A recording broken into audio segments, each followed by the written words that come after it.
અને હવે વાત આરોગ્ય કેન્દ્રો મુદ્દે વિધાનસભા ગૃહમાં ઉઠેલા સવાલની તો વિધાનસભાના ચાલી રહેલા સત્ર દરમિયાન વિસાવદરના ધારાસભ્ય ગોપાલ ઇટાલિયાએ આરોગ્ય કેન્દ્રનો સવાલ ઉઠાવ્યો, જેમાં તેઓએ પોતાના મત વિસ્તારના બાંધકામમાં થયેલી ગેરરીતિ મુદ્દે સવાલ ઉઠાવ્યા।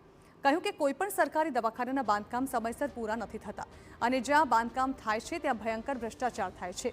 વધુમાં તેઓએ જણાવ્યું કે દવાખાનું જ બીમાર હોય તો બીમાર માણસ ક્યાં જાય।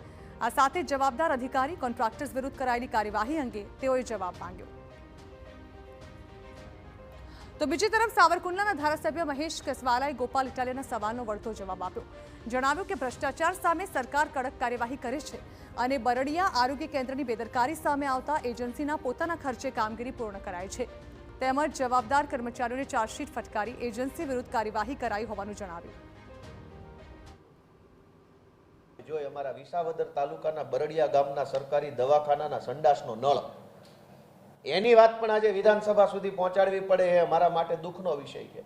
તો આજે માત્ર બરડિયા નહીં, અમારા મત વિસ્તારના ઘોડાસણ, મોણિયા, જેતલવડ આ અનેક ગામડાના સરકારી દવાખાનાના બાંધકામ સમયસર પૂરા નથી થતા। જ્યાં બાંધકામ થાય છે ત્યાં ભ્રષ્ટાચાર થાય છે, ભયંકર ભ્રષ્ટાચાર। દવાખાનામાં દવાખાનું જ બીમાર હોય તો બીમાર માણસ ક્યાં જવાનો?